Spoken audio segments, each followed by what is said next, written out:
Welcome into the Hustle Show podcast. It's Wednesday. We're going live on the WagerTalk YouTube channel, wherever you're downloading your podcast at. The Hustle Show podcast. We got two new faces, not all that new, but sports betting knowledge in full force here. I am Drew Martin, joined by Mark Zinno, Chris Thurston, Joe Raineri, Adam Trigger, and Kelly in Vegas are out on, I guess, just out on the town, if you will, catching some college basketball. You know, it's they're out, all right. Yeah, who knows? Kansas State, Missouri, whatever the case may be. But thanks for joining us live, guys, and going around the horn here. Welcome in, Chris Thurston at CTBets16. CT, welcome in, buddy. How you feeling? Drew Martin Bets, I am feeling a little bit better than I did on Saturday night. I took a couple bullets on Saturday. My biggest play in the NFL of the year was on the Chargers that I gave out here on my best bet last week on the show, and it went exactly how I thought it was going to go for almost three quarters of the game. Drew, thought I drew it up correctly, and man, I think there's only two teams that could have done what the Chargers did this year in that game, and it's the Chargers and the New England Patriots. So unfortunately, I was on the wrong side of that. Had the Vikings as well on Sunday. That was just a bad call. I'll take my licks on that one. Came back on Monday with the Cowboys pretty strong. So it was nice to get out of wild card weekend with a win, Drew. So excited to be here with you boys and looking forward to the divisional round weekend. Absolutely, man. Yeah, that was a tough loss. Abby, feeling your pain. Muhammad as well. Biggest choke job out there. Definitely the wild card weekend. We got Joe Raineri here, host extraordinaire, WagerTalk.com. Joe, welcome in, buddy. Always good to be on with you. Always a pleasure, Drew. Looking to finish up the football season strong here. It's, this is divisional weekend. So could this be the weekend where we get the outright, crazy upsets or the backdoor covers? Something nuts is going to happen this weekend, Drew. I don't know what it is. It's going to be hard to, to top what Jacksonville and the Chargers did, but something tells me one of these games is going to turn us upside down here. I just hope we're on the right side of it when it's all said and done. As do I, Joe. And we got Mark Zinno at Mark Zinno on Twitter. Guys, check him out at Sports Grid. He's, the good-looking single guy giving out winners here. Mark, what else is there to say about you, buddy? Always good to be on with you, man. I am in elite company right now. That's all I can say. I'm honored to be with you guys. Thank you for the glorious introduction, Drew. It's a face only a mother could love, and a face only a bookie could love after many years of swinging and missing. So there's that. But no, great to be with you guys. Thanks for having me. Absolutely, man. Excited for it. Guys, we are brought to you by Viva Tequila Seltzer. Viva Tequila Seltzer, refreshing and drinkable hard seltzer, 88 calories, 0 carbs, 0 sugar, 4.5% ABV. Viva, the perfect drink for your post-game or pre-game celebrations. It was created with the active lifestyle in mind. VivaTequilaSeltzer.com. That's where you go to order it. And Hustle 20 takes 20% off of your order. Also, make sure to check out WagerTalk.com. A lot of free picks up there for tonight's action, for this week's action as well. WagerTalk.com. Going around the horn here. Big game breakdown. We'll hit best bets at the end. And again, feel free to shout out in the chat box, also below on replay on the WagerTalk YouTube channel.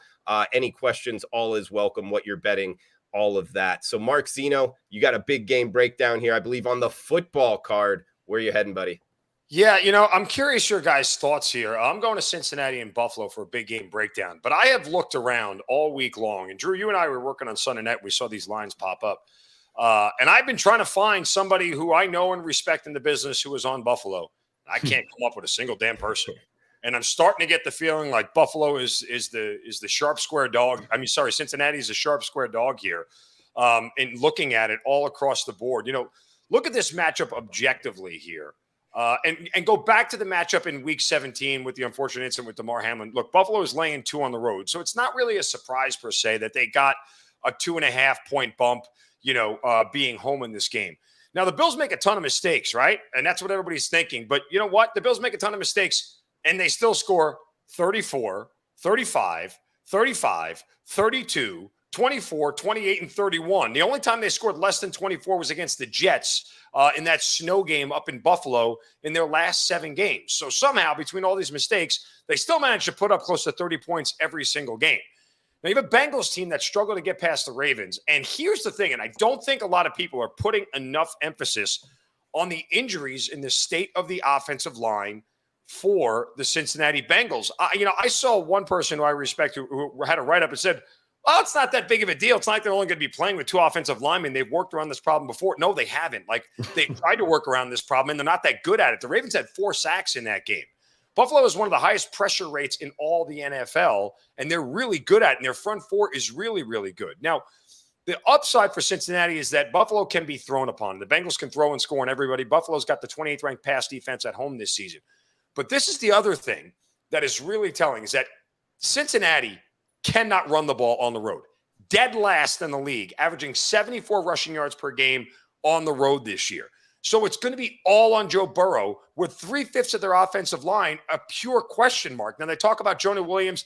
They say he may play. Alex Kappa may. I think they're just doing this to sort of keep this thing alive here. But La'el Collins already out with the ACL, and they had to start a practice squad guy last week. So who knows what they're walking into? And I really don't think enough people are giving – I think they just see Joe Burrow and think, okay, this is it. He's going to be able to carry the Bengals because we've seen him do it before.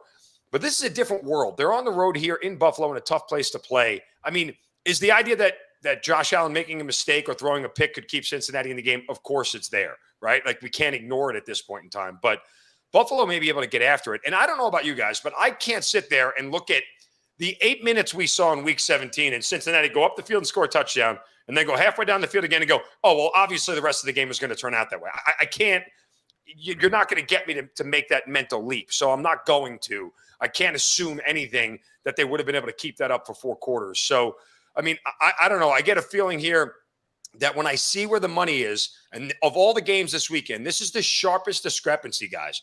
33% of the tickets are sitting on Buffalo right now, but 62% of the money, and this line is not moved. If anything, it's going and trending towards 5.5.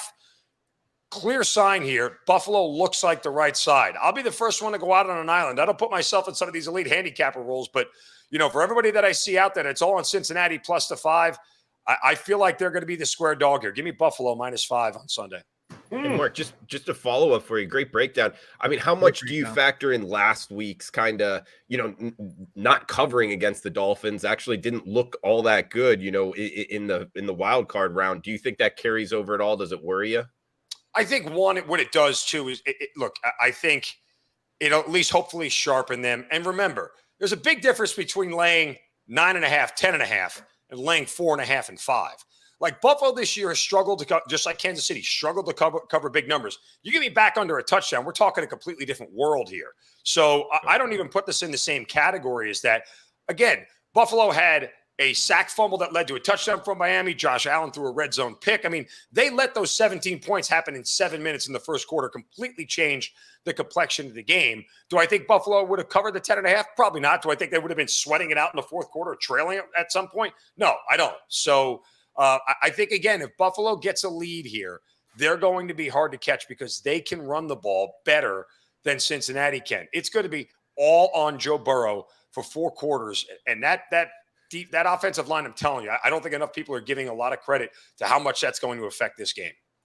Like it, Mark. Good stuff, man. And also staying on this game, guys, it looks like, about 30 degrees and 10 to 15 mile per hour winds projected. That's the other part. Can I add one more thing? So there was a sharp drop in the total here. This thing opened at 50, and I was sort of surprised it opened at 50 under a key number of 51. And I'm sitting here going, come on, like, these two teams are, the number in the Week 17 game was 54. And it's 3 weeks later, and we open up at 50 here, and I'm going, we just watched all these games go over, and now we're opening at 50 at the 2 highest scoring teams left in there. Something ain't right. And I immediately thought over. Then I see this sharp drop because the weather report came out, and we're starting to see wind, possibly snow. The only counter to that is both these teams have played in bad weather on a routine basis. But, again, that to me also is very telling that it's going under, because if it goes under, my feeling isn't because both teams stop scoring. It's because one team is dominating the other one. Yeah, and that's where I was going to go with this is it's surprising. I mean, all the games in Wild Card Weekend went to the over. Some in large fashion, some right around or one right around the closing number. But if you were betting the overs last weekend, you made a ton of money. And then to your point, Mark, looking at this total, I mean, two high scoring teams with two, very popular quarterbacks. I'm with you. I think the sharp side might be towards the under, not only the weather, but you kind of alluded to it as well. The offensive line for Cincinnati being banged up a lot of times, really in the sides, but even more so in the totals. I feel like offensive line injuries aren't fully accounted for, but hey, maybe that's just my opinion out there, man. So it kind of correlates with what you were talking about. Maybe look towards the under in this game for divisional round. We got Chris Thurston here at CT Bet 16. I think you were looking towards the college basketball betting board, buddy.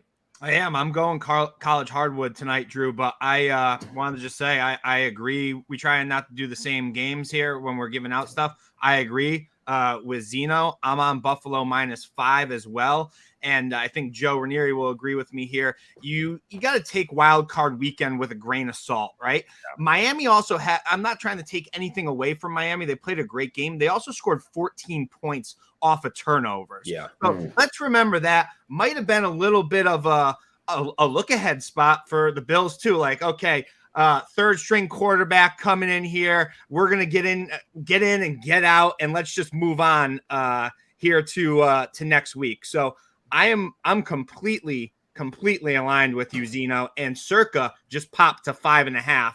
And well, Kelly and I and Trig like to say that's a light bulb going off in my head right now. So agree with you. Sorry to ramble there. I'm heading to the hardwood, like you said, Drew, and I think you're going to like this one. I am two SEC rivals going in opposite directions recently. Ooh. They're going to clash tonight as the Auburn Tigers, your Auburn Tigers, Drew, take on head to Baton Rouge to take on LSU, the LSU Tigers. So Auburn, right? They've been one of the top teams, in my opinion, in the country this year. They did have a few blunders earlier in the season.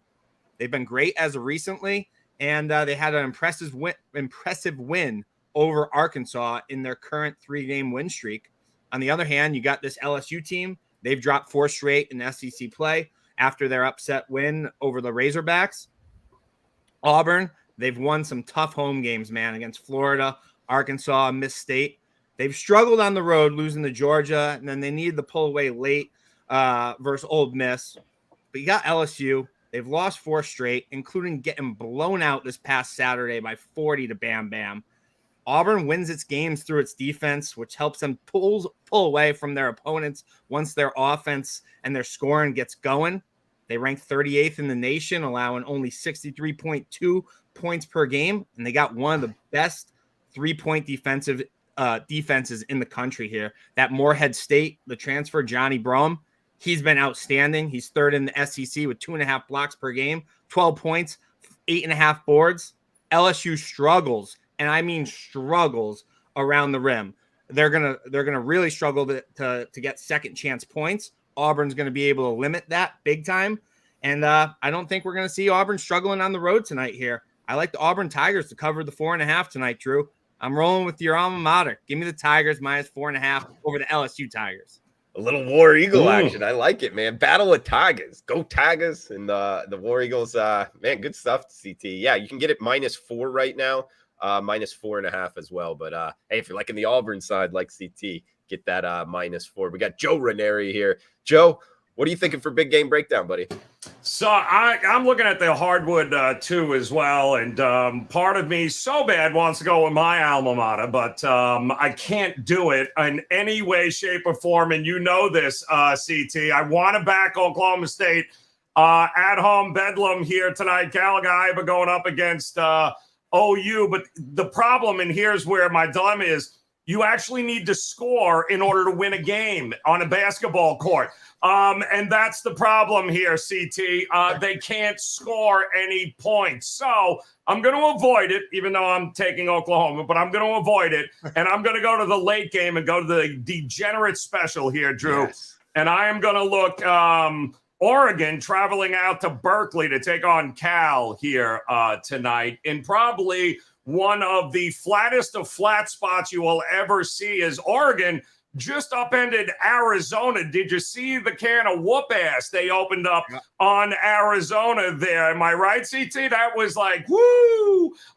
And now they've got to go to a gym in which nobody will be. There'll be like 6 people, if that, maybe like a stray pigeon or something. And now they're going to have to try to get up to take on a Cal Bears team who quietly has gotten a hell of a lot better here over the last month. In fact, 3-1, I believe, in their last 4 games against the number. It's 9, Drew, 8.5, 9. And I don't think Cal is going to win, but the spot screams a good opportunity for the Cal to keep this thing and make Oregon sweat, who have been one of the most inconsistent teams. Dana Altman has got to be pulling his hair out right about now. They have been injured. They are getting a little healthier, but my goodness, coming off of that ridiculous beatdown of Arizona, this has got flat spot written all over it. I think Cal can keep it. It's a low total, too, 128, 129, and you're going to give me close to double digits? Yeah, I'll take the Cal Bears and the 7 people who are going to be in the stands watching it who don't know there's an actual basketball game going on. So give me Cal. I'm in, man. Give me the points. Heading to Berkeley, Conference of Champions. Great breakdown there, Joe. We got Eric asking for the degenerate special. There you go, Eric. Joe's covering it. And Joe, I like your point, man. Just right off the top, guys, if you're new to sports betting, low total 130 and laying near double digits, plus 9, it just kind of goes together, right, Joe? Yep. Well, you got less variance, right? You got a better chance of things going on. Hey, they make a couple of threes here or there they weren't supposed to make. Next thing you know, you've got it. Neither of these 2 teams are going to light up the pace. So lower scoring game, more points. I'll take them in a unbelievable flat spot here for Oregon. Good stuff. Great breakdown. Big game breakdown. We also had Eric asking about a late night degenerate special. We got it there. Oregon and Cal in the Conference of Champions. Also Oklahoma State. Not too late. 6 o'clock Pacific, 9 o'clock Eastern. We broke it down on the college basketball show, WagerTalk YouTube channel, Eric. But I like the under in that one. Oklahoma State. Neither team really running much tempo. I don't think we get a whole lot of possessions. 128.5. I'd look to kind of bet that one towards the under if you're looking for like a little bonus action there. But we got a lot of guys here in the chat box. Some CT's dog, people asking for it. I don't know. We might get another appearance. Not really sure. CT bets if the dog's around. And if it's really good luck for the show, I think it is. Well, Drew, when I brought Blue on the show, the end of the show last week, and gave the Chargers as my best bet, we know how that went, Drew. So I'm thinking Blue's gonna. That was her first show, and I went 0-2. I think Blue's gonna sit out. Retired. Yeah. Okay, retired for a little while. Maybe March Madness, we might get her back, something like that. Yeah, exactly. Mohammed asking if it's iced tea or hard. It's iced tea, actually. There, Mohammed. Had a couple Vivas last night, so gonna take tonight off, if you will. But that was a good night. Yeah, we're heading towards best bet time here. Please smash that like button if you're liking The Hustle, wherever you're downloading your podcasts at. The Hustle Show podcast, sports betting, college basketball, NFL, college football when it comes around. We will be going live here on the WagerTalk YouTube channel until the end of March Madness. So thanks for joining us live. And again, please feel free to reply below. Mark Zinno, Chris Thurston, Joe Raineri, Drew Martin. We got Kelly in Vegas and Adam Trigger taking the night off, so they'll be back next week. They did give out their best bets in the group chat here. We got Adam Trigger on Missouri minus 130 money line. Well, you knew he was there, so we had to pick it, right? Yeah, yeah, exactly. He's going to be in the stadium, and according to Trig, he's worth 2 points? Is it to the line there, Joe Raineri? That's correct. I think he said something like that. Yep. So, yeah, Missouri minus 130 for Trig, and Kelly in Vegas like in the under 52.5 in the Jags and the Chiefs. So that's their 2 best bets. Under in the divisional round, Jags and Chiefs for KIV, and Trig on Missouri minus 130 tonight. Big 12 conference action. Joe, you're a Big 12 guy. We talked about it on the college basketball show, man. probably the best college basketball conference out there. I can't wait until they do that SEC Big 12 showdown, whatever they're calling it now. That's always a fun time. Yep. But any final thoughts here, Joe? And do you got a best bet for us? Yeah, I mean, and I want to bet TCU, man. I want to bet TCU and see where we keep going. I just think this is a team that can only shoot, as bad as they do from the free throw line with West Virginia. The only way I would ever bet West Virginia would be home. I have faded them on the road, and it's been very profitable. But I want to take TCU really bad, much like I want to take Oklahoma State, but I absolutely refuse to do it. So I think these Big 12 games tonight are they're in tough spots here. It wouldn't shock me if both home teams win, but I think the reality of the situation is both road teams, both OU and TCU, are going to win these games here tonight, which is why I am betting both of them at the end of the night here, Drew. Like it. Joe Raineri. We got some questions for you here, Joe, in the chat. Not sure if you saw them, but people asking if you got any NBA best bets, how much Brian Powers worth to the line in your opinion when he's at a game. Oh God. Yeah, no, that's a good point. Him and Trigg together, if they're holding hands, it's 3.5. If Brian Powers sitting on Trigg's lap, it's 1.5. No, I'm kidding over there. Yes, it's a good point though. They are the best of friends now. We have a nice little graphic that we created, little hearts and rainbows. It's really cute. You can check that out on the college basketball show here tonight. But as far as the NBA goes, let me just pull up and see what the latest line is. I'll give you 2 NBA for tonight. I was going to go with your Hawks. So you tell me if I'm crazy. I mean, listen, they're terrible after a win against the number. 7-14 this year after a win against the spread. And every time you start to think they're going to get hot, and they just got healthy after they almost blew a 24-point lead to the Magic on MLK, the Heat rather on MLK Day.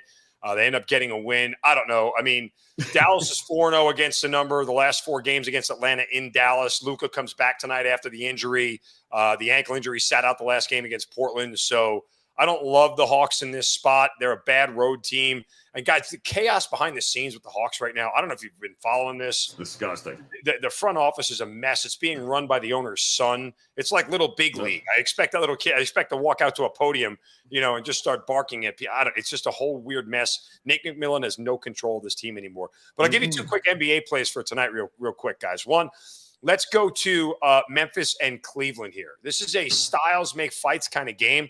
You have these Memphis Grizzlies who have won 11 in a row. Over the last 2 weeks, they're 7-0, yet they're 4-3 against the number. In the last 4 games, 4-0 straight up, 1-3 against the number. This number moved from 6.5 to 7 to 7.5. Cleveland is the one team that may be able to cool down the hot scoring of Memphis. But the other thing that really sells me on Cleveland tonight, you know who's on deck in game number 13 of this streak that they're on? Oh, yeah, it's LeBron James and the Lakers out in L.A. I mean, if there's ever a look-ahead spot in the NBA, it feels like tonight against the best defensive team in the league is it.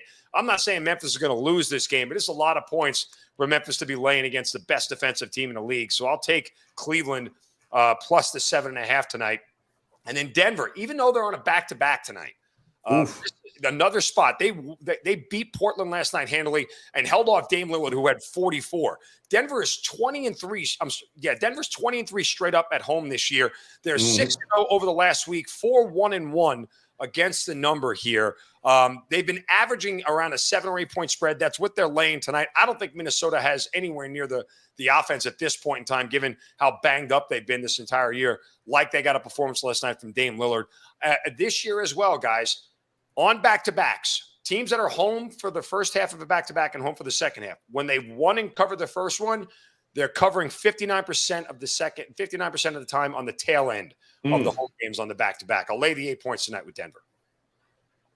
Jamal Murray probable too in that game, as is Bones Highland. Rudy Gobert out for Minnesota, and Anthony Edwards still listed as questionable, but all signs point to him being there. And a revenge spot, don't be, because Minnesota whooped their ass back in the beginning a couple of weeks ago. So Denver, I'm sure, will have no problem returning that favor at home here tonight.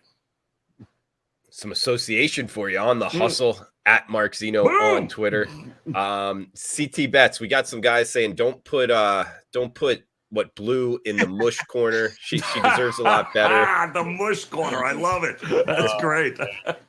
She's not going to be in the mush corner. She'll be watching the games with me and Uncle Benny this weekend, but I just can't have her on camera. Very superstitious. So she'll be back next week after I sweep the board this weekend, Drew. Okay, fair enough. Like a true sports bettor, getting the superstition in there with Blue. Good dog overall, though. We can't put too much on her. Do you got a best bet locked and loaded here, CT? I do, Drew, and I want to piggyback on what Joe said on the TCU West VA game because, as everybody knows, Joe, myself, and Kelly are Big 12 grads here, follow it very closely, and I agree with Joe, right? I mean, I know it looks like a complete letdown spot for TCU. I had TCU as one of my best bets this past Saturday, and we saw what they did. They steamrolled the Wildcats there. Yeah. But, Joe, this game reminds me of when Baylor went to West Va. Was it last week? I think it was last week. Wednesday night on this show. And Baylor was getting 2.5, right? And everybody's all over West Va. This looks like a very, very similar game to me. Reminds me of I like to call it the too sharp side of the night. Everybody that I've seen, CT, West Va. Yeah. Man, they can't hit shots, Joe. You need the score to win games. I took TCU. I thought it would be, I'll give people a sneak peek under the covers. I know we talk a lot about our good friend, Kenny White. I don't handicap a game without looking at Kenny's numbers. He makes the game TCU -2.5. So, and he factors in everything. Do with that what you please. I will be on TCU tonight. Wasn't going to give it out on the show, but give you a little bonus here. Drew, everybody knows I go to the NFL for my best bet here, and I'm heading to the Cowboys-San Fran game for the grand finale of Divisional Round Weekend here. Rematch from last year's postseason. And if you don't remember how that game ended last year, it's pretty comical. Go back, Google it. Cowboys ran out of time. They ran Dak Prescott up the middle for about 14 yards with no timeouts. The ref gets in the way. They're trying to call timeout. They realize they don't have timeout. Mike McCarthy was made fun of all off season for that play. So if you don't remember it, go back. I watched it a few times today. It is pretty comical. I think this game has a chance to turn into a little offensive shootout here. Since week 7, both these teams, they've been two of the highest scoring teams in the NFL. I'm not going to take anything away from this Niners team, right? They've been one of the best teams in the NFL this year. I'm still not certain how they're going to look against a good team here. They had the easiest strength of schedule in the NFL this year. And since Purdy has taken over as the trigger man, they really haven't faced any good teams here. He has looked great. Don't get me wrong, but Kyle Shanahan and the weapons they have makes it very, very easy for Brock Purdy to step in here and be the guy. And the Niners, they really haven't seen anyone like Micah Parsons all year. The guy, as we saw, he's all over the place. We saw that on Monday night. He's almost involved in every single defensive play, one way or the other for the boys here. Before the playoffs started, Trig and I talked about this. Both of us said we had a weird feeling that the boys are going to be in the Super Bowl. And I had the boys pretty big this past Monday. And I said Dak would play well, not make any mistakes. He proved me correct. He literally, I'm going to say it, this isn't my terms here, but he balled out. He left everything on the field, and I expect him to do the same on Sunday. Not sure if you guys know this. I thought this was an interesting stat. Only 4 rookie triggermen have ever made it to a conference title game. And unfortunately for you Niners backers, I don't think Brock Purdy is going to be the 5th here. I played this right away, Drew. I played the Dallas Cowboys +4. There's still some 4s out there right now. So CT best bet is on the Dallas Cowboys +4, and I expect them to win the game. I also have a nice ticket on them to win the Super Bowl at 13-1, Drew. Wow. No, good breakdown, man. Cowboys, coast to coast. How far do you think they'll go, CT? I mean, not just this game. You think you like a money line?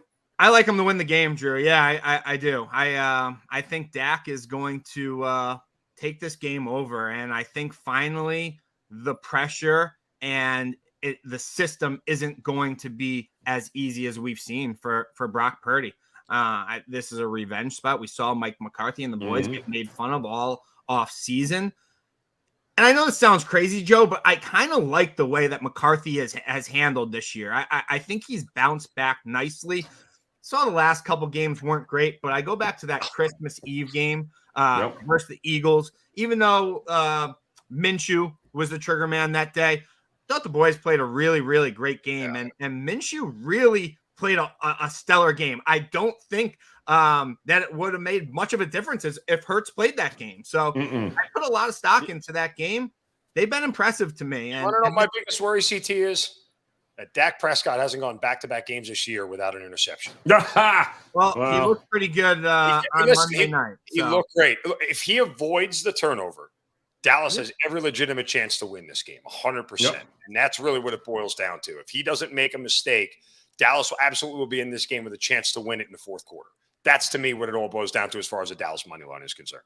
I think that secondary for the Niners got a little exposed this past weekend as well, Joe. Yep. Listen, I'm with you. I think the fact that we have gone almost an entire season without McCarthy being a topic of conversation is maybe the greatest coaching job he has had in his entire career. Because usually at this point, CT, we're going, oh, McCarthy, like, what are you, Kellen Moore? Amazingly, I mean, they've done a great, great job. That game they called when everyone's expecting them to shit the bed, I thought Kellen Moore called a great game. Now, they were playing in front most of that game. But, hey, listen, if you're building off a victory like the Cowboys there, you got to feel really good about yourself going into this. Is a different animal defensively. But don't make the mistake. Let the rookie make that mistake, and you're going to be just fine when it's all said and done, Cowboys.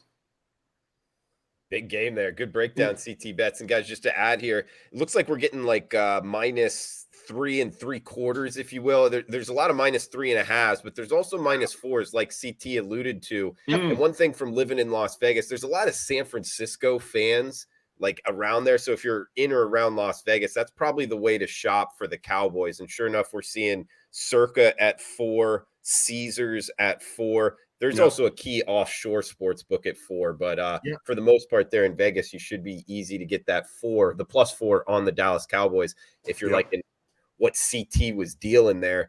And the best place to check out where these lines are, guys, WagerTalk.com.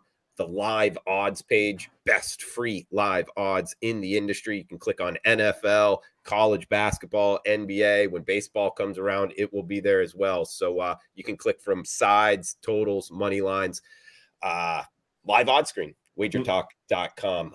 Guys, for my best bet, I am going to go to college basketball in this game going off in 20 minutes here, guys. South Florida hosting Cincinnati, and I'm on the home dog here, South Florida in Tampa, Florida, the Yuengling Center.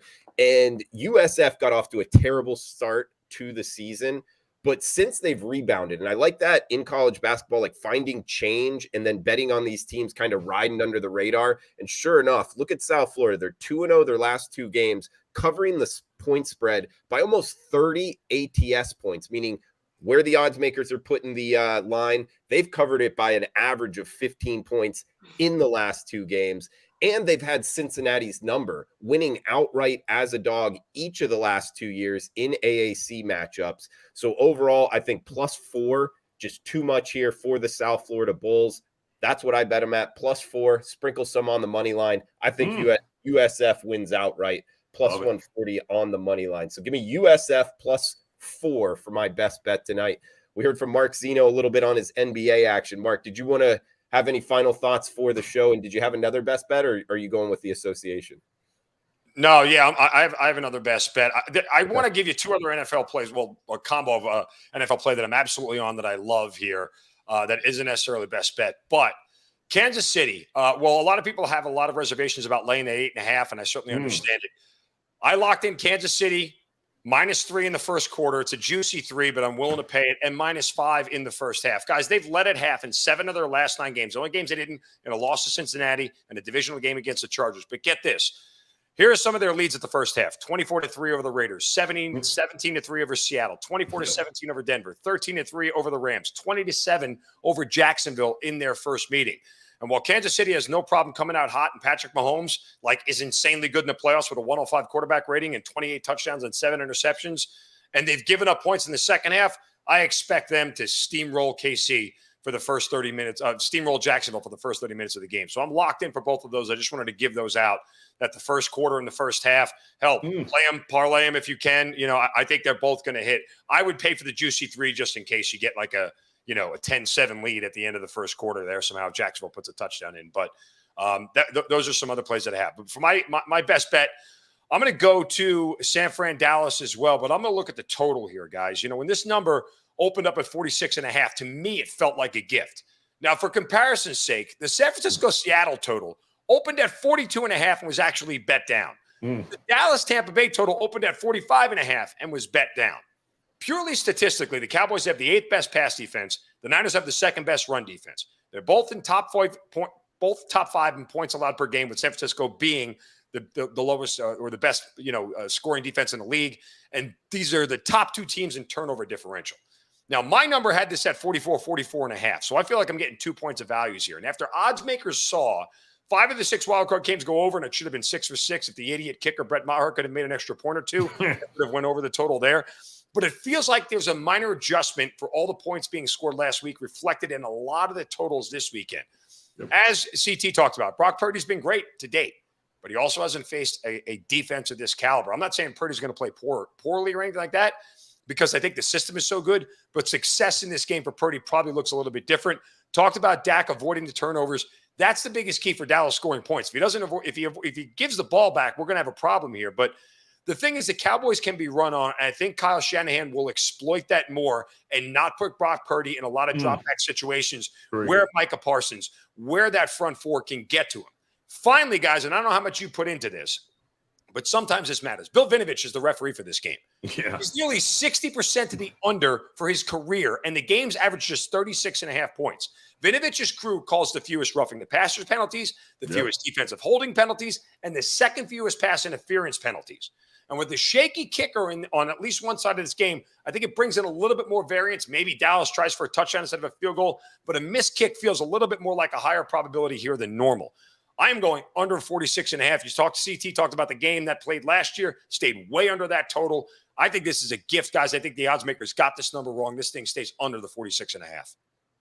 Boom. Given the ref handicap, which, to answer your question, Mark, I think it's underrated. I love that handicap, man. I wish I would bring it more into kind of my handicap. I just don't know where to get that information. Oh, it's out there. And CT's right. But if Dallas has any chance to win this game, it's got to stay under. I don't think they're going to win. The way Kyle Shanahan goes, when that offense gets moving, if you can't stop it early, you're not stopping it at all, period. It's just that simple. If you haven't figured out by the middle of the second quarter on how to get them to punt more, you're done. Because he's going to pull every trick out of the book. He knows he's got you bent over a barrel, and he'll just keep sending, 2 running backs, a tight end, a fullback, and everybody all over the place, lining up in 7 different places, handstands, whatever it is, and you're You're not wrong. Yeah, they're going to have to stop the run and all the weird shit. I think McCarthy knows that, and I think they're going to game plan pretty well for that. So we'll see what happens, Harry. They got to play. Are we backing the Cowboys to win it all then? If they make it past, at this point, I don't know that we're going to get them any better than what we're going to get them when they beat the 49ers. If they get past this week, I think the Eagles are probably a field goal, 3.5-point favorite. Joe, you could get 10-1 right now. That's what I'm saying, right? If I'm betting the Cowboys to win this week, I'm taking 10-1 to win it all, because 100%. Absolutely. That's going to be next to nothing come next week, win or lose. So I'm with you. It's not like they don't have the talent. Yep, they could get this done here. Absolutely. It's one of those structural setups. Does it make sense? Very rare. It's unique for that future bet to make sense structurally instead of betting the money line and rolling it over. But at 10-1, it actually might with only 3 games left. I'm not 100% sure though. Yeah. Well, with the 49ers, it's I think it's going to be less than half next week. Let's say it's Philadelphia, Dallas, Philadelphia. Their future market is going to be 3-1. Oh yeah, for sure. Yeah. Okay. Yeah. No, it makes sense. Also, another future bet, or I don't know if it's a future bet. Do you guys know what the AFC against the NFC in the Super Bowl is going to be? Because I'm thinking the AFC might be worth a bet. Even though it's unknown. Oh, the split down the thing. Yeah. Well, I think 6 of the last 10 have been AFC, Drew. I'm not sure, but I mean, Or- it's just being I top think that heavy. sounds about right. I think it's 6 of the last 10 have been the AFC to win it. Yeah. I mean, I'm thinking Kansas City, Buffalo, Mhm. and Cincinnati are probably all going to be favored. I over- would probably agree. I'd bet AFC's probably would be the favorite right now. -2, -3, Joe. What do you think? That's about right. Yep. Yeah. That's about right. So Great stuff, I mean, boys. Look at the top of the board. You got the Bills and the Chiefs are the 2 favorites right now to win it all. So you Right. think the AFC, they got the AFC, and I think San Francisco is right there, then Philly, and then you got just about everyone else. So yeah, they are certainly leaning to AFC being the favorite situation here. yep. Yeah, maybe San Francisco up there. No, great stuff. Joe, CT, Mark Zinno in. Guys, good job. Anything else before we shut this down? Let's cash some tickets here. Cash Divisional it. weekend. Football is Boom. almost in the books, as sad as it seems or sad as it is. And let's finish strong here like we did in college. Let's do it. Absolutely, boys. Huge shout out to Mark Zinno. Follow him on Twitter at Mark Zinno. Check him out on Sports Grid as well. We got Chris Thurston at CTBet16 right here each and every Wednesday throughout March Madness on the Wager Talk YouTube channel. Huge part of The Hustle, wherever you're downloading your podcasts at as well. The Hustle Show podcast. And Joe Raineri, man of many talents, knows his sports betting, WagerTalk.com. I am Drew Martin. And guys, let's cash these tickets. Brought to you by Viva Tequila Seltzer. Go to vivatequilaseltzer.com. Use the promo code HUSTLE20 at checkout. It takes 20% off of your order. Viva. Our belief is to live long, live well, and live it up. Hashtag Viva Up. Guys, that does it for the show. Please smash that like button. Feel free to comment below. And huge shout out to the chat box. As always, cash those tickets. We'll see you next Wednesday.